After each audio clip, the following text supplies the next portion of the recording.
Ashley, one of the wonderful volunteers from the Friends of Marshfield Animal Shelter. Thank you so much for joining us today, Ashley. Yeah, thank you for having me. So, when did you begin helping out at the Marshfield Animal Shelter? I started helping out with the Marshfield Animal Shelter last July. How do you work that in with everything else? So when I first started, I had told Vicki I can do July and let's kind of see how it goes, and then here we are now. So you just work it into your schedule and it just becomes part of my routine. So I know that every Wednesday at 9 o'clock that's just what I do and where I go. So yeah, I love it. What made you join?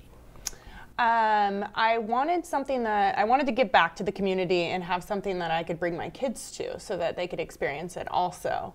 I had a friend that said, why don't you take them to the Marshfield Animal Shelter because the kids can go with you and help with the duties.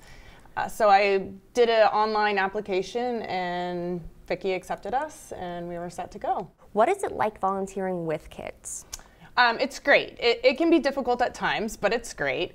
They have to learn, some animals are yellow where they don't like a lot of eye contact, or, you got to be careful that they don't bite you.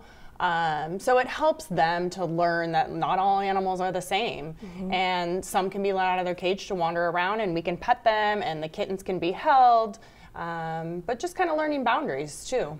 Not all of the cats are playful, so they love the kittens because they can sit there and play with all the toys, and people have donated cat toys and made cat toys for them, so it's fun to be able to use those also, that people have made some little cat toys, so they got to play with them. Yeah.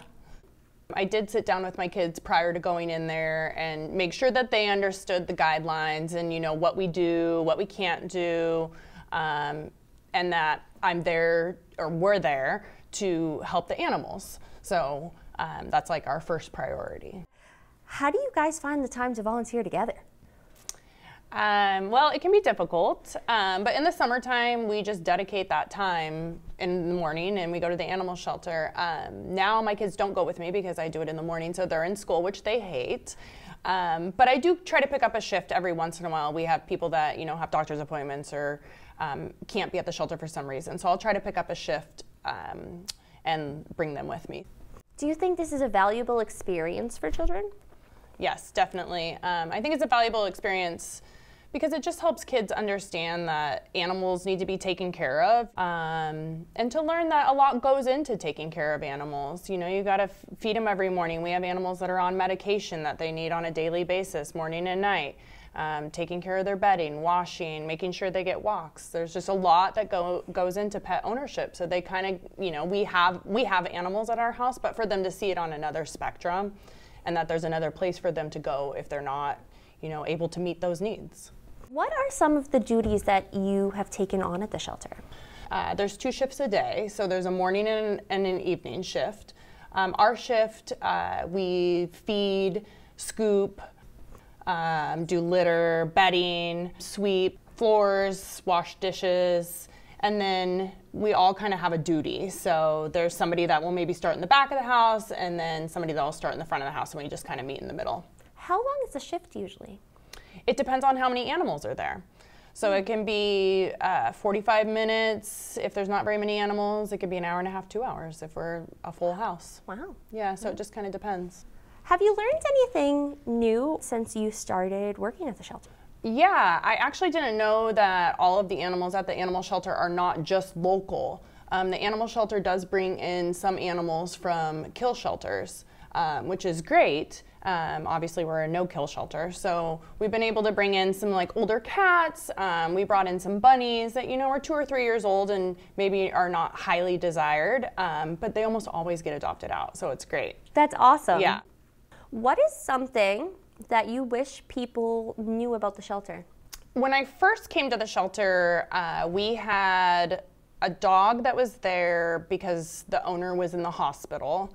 And I didn't know that they also provided that service, that it's just not for, I don't want this dog, or I can't take care of this animal anymore, I want to get rid of it. They actually would just house it and feed it until the lady that was in the hospital got better. Really? Yeah, so I thought that was great that it just acts as an alternative.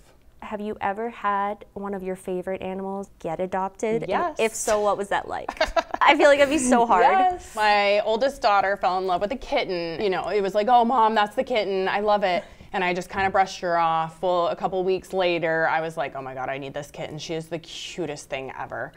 And so I had asked the officers, and they're like, oh no, she's already adopted. So every day I came in, I would be like, hey guys, I just want to let you know, Aspen said she wants to go home with me.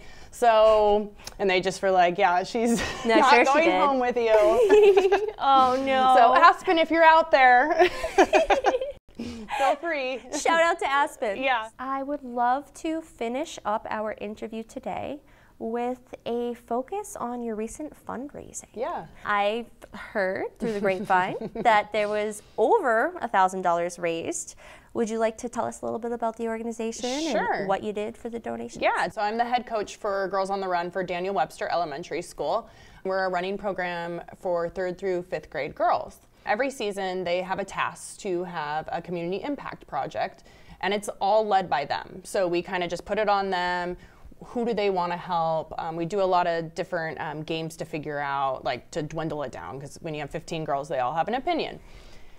So the first season, they decided actually for the Boston Children's Hospital, and they did a lemonade stand, and they raised so much money that the animal shelter was a runner-up. So we asked them if they wanted to split and keep some of the money local, and they did.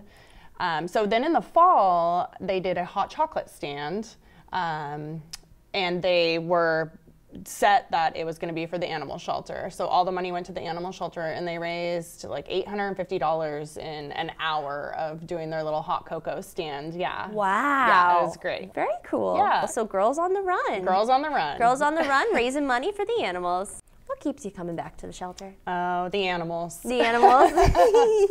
I love it. I thought when I first started volunteering that I would end up taking everybody home. That'd be me. Yeah, I was afraid of that. Thankfully, there's a process that you have to go through to leave with an animal. So I have not left with all of them, but I love just seeing them all go to good homes, and they're all so sweet. It's good to hear, like you said, that they usually turn around pretty fast, find new homes pretty quickly. Yes. Which is the best thing we can ask for. We had a resident cat, Boomer.